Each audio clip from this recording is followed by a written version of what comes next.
Welcome to Chichen Itza! Yay! Hola and buen dia or buenos dias depending on where you're from. So today I wanted to recap my adventure in Chichen Itza and why I went there, just how it was, the vibes in general. Alright, so Chichen Itza is one of the most popular tourist attractions here in the Yucatan Peninsula, and that was probably one of the main reasons I really wanted to visit it, because I was thinking, all right, so if I'm already here and I already booked everything else and was already eager to see things, if I'm already here I need to go to Chichen Itza, obviously, because that is the attraction that you want to visit, and especially now during those very special times. I also figured it probably wouldn't be as busy as it usually is, and the lines wouldn't be as long either. So Chichen Itza itself was an experience. I did book a tour to it, but you can very easily just take your own car and just do it all by yourself. For me, it was easier to just book a tour and do a cenote on the way back, which I'll also show you the pictures of that.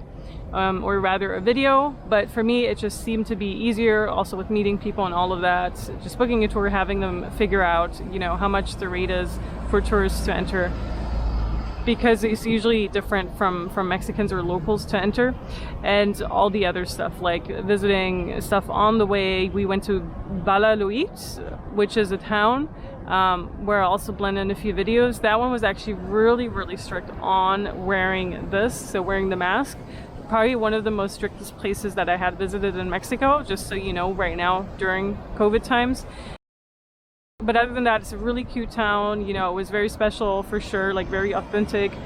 Just a very cute Mexican town. Reminded me a lot of San Miguel de Allende, if you guys have been there.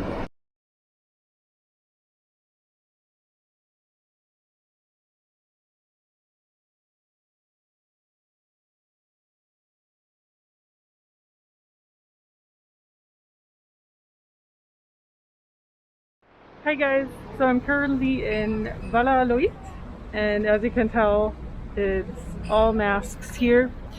I'm just gonna see if I can take it off for a minute. I did see some police people who were, really making the rounds. So, funnily enough, in Tulum, they're actually not wearing any masks right now. That was different a month ago. But in Valladolid, they are. And actually I can see a police officer over there, so I have to put my mask on. But it's a really cute town. You can tell this is like the town square. And then I just went into a jewelry store and looked at some stuff, and they gave us tequila from it's too bright, I have to put on my glasses. They gave us tequila from Jalisco, which is where Guadalajara is and everything.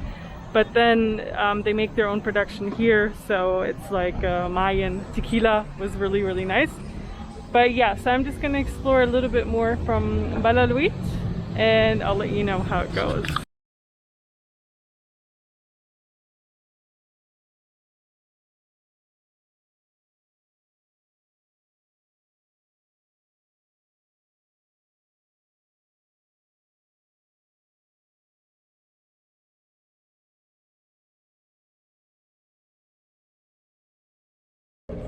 Yeah, okay. Thank you. Beautiful Valladolid. So as you can tell, they're quite strict with the social distancing here as well. It could also be that they're actually just trying to maybe shield that tree off or something. But yeah, so they're actually quite strict with their masks. Just gonna remove this for now. And so this is Valladolid. This is actually the first town in the Yucatan in Quintana Roo. I think that's how you pronounce that, like in this area of Mexico where I was with the tour, and then there was a guy in the tour from France, and he didn't have his mask on actually before he wanted to enter like a church or something, or even outside of it. So there was this police guy who was like, "Niño, put on your mask." So this is actually the first time I've seen the Mexican police really reinforce it, because in Tulum and so far in Cancun they haven't done that.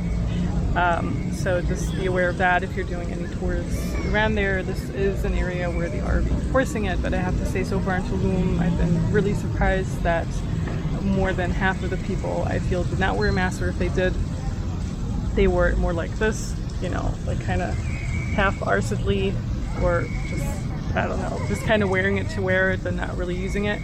So that's the plus. Yay to that, liberation of Mexico. But yeah, so those are my impressions. I hope they helped you.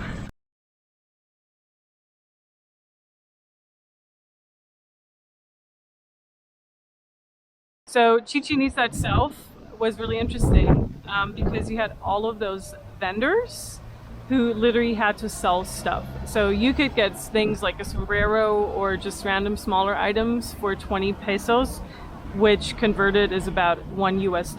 Usually they would charge, I think, around 7 or 10 US for the same item, but just because they had to get rid of the stuff and they hadn't sold in like 4 to 5 or 6 months, however long the site was closed, they were actually quite desperate to get rid of their things. I myself got a really cute obsidian and something else. Like I got like a little necklace pendant and a little obsidian cord cutting removal, so like a knife that I'm going to use for cord cutting removals. So for me it was an amazing deal, but there are many other items that you can actually get there. And you'll see in the video of the vendors like what approximately they have. They have like all of those masks, and not like these, but like the really pretty Mayan masks and all of that. I don't think they're 20 pesos, but they're still relatively cheap for what they usually would be during high season.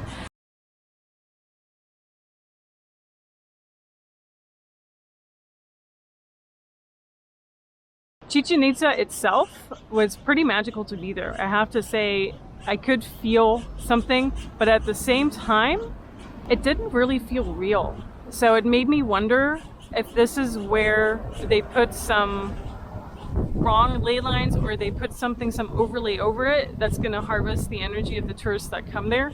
I felt similar in the Tulum ruins as well, and I have read up on certain things or just seen certain videos on how they're doing that same thing in Sedona, most likely Joshua Tree, maybe parts of Hawaii, I'm not really sure. But it's just a really interesting concept that's a little bit newer to me but not surprising to me.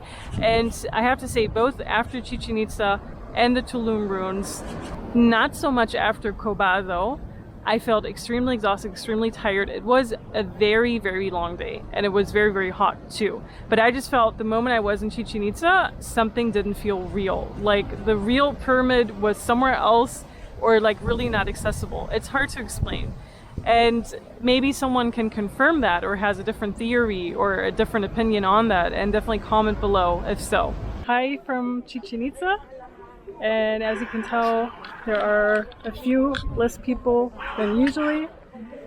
It's still a little bit of a crowd, but supposedly much, much less than I was told. It's extremely hot, so we ditched the masks like halfway through. You know, technically they are required. However, we are keeping more than 6 foot, so 1.5 meters distance. I did a little round tour to the other pyramids as well, and I'll take you on that. But yeah, so it's this is the signature one, I believe Jaguar, or one of the ones where the snake comes down during the solstice. Very gorgeous, very beautiful. You could look that up online, but I'll probably blend the picture in. Unfortunately, I was not here during the March 21st solstice or the autumn equinox, but it's pretty gorgeous. And I guess I'm lucky that there aren't that many people, because I already see like a few people in the background, but during a normal day it would be much, much more crowded. Chichen Itza itself was pretty magical though. You don't only have that one main pyramid, you definitely have like smaller pyramids too. As of now, when I was there at the end of October, you are unable to actually walk on top of it though. So just so you are aware of that, you're not able to walk on top like you used to be. So that was already something maybe that kept some people from coming. I'm not really sure. For me, that wasn't really a deal breaker because I just wanted to see the pyramid. Yo fui 100 meters. Yeah. I've walked on top of pyramids in Guatemala. I've walked on top of other type of pyramids or Mayan structures. I've been to Oaxaca where the Zapotec used to be. So for me, it's like, okay, it's cool. Walking on top is cool, but it's not a deal breaker if I don't go, if I don't have to, if I'm not unable to go on top. Because for me, it's more about seeing the pyramids. So that's my main impression of Chichen Itza.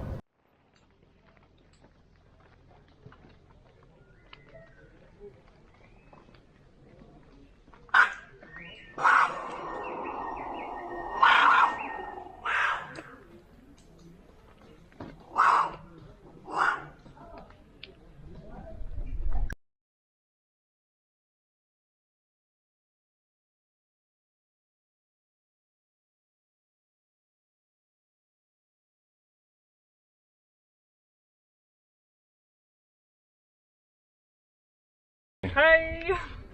Welcome to Chichen Itza! Yay!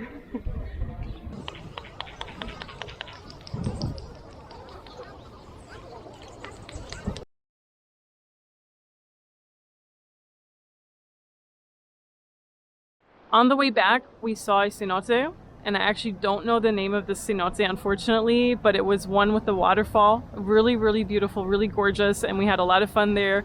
You also usually get like unlimited food on these tours, which is amazing. So they just stop at a buffet and you just grab as much food as you want, which for me is always a huge plus.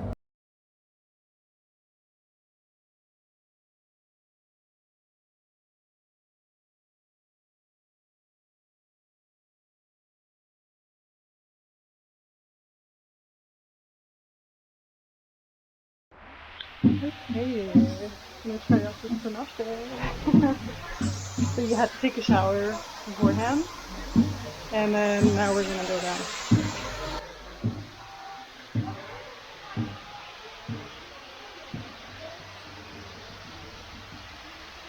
Woo. Okay, so it's a little bit chunky down there.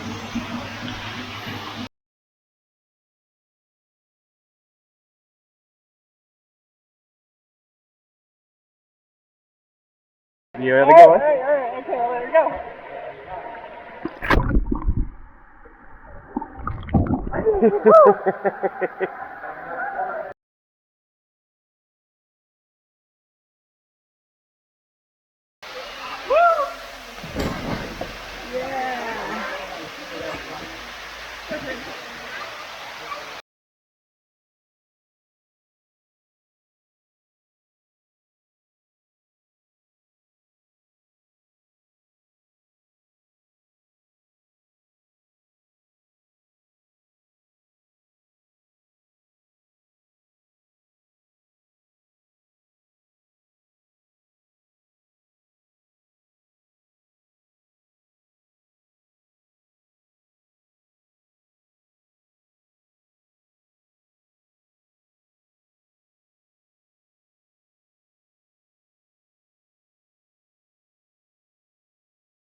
I know, right?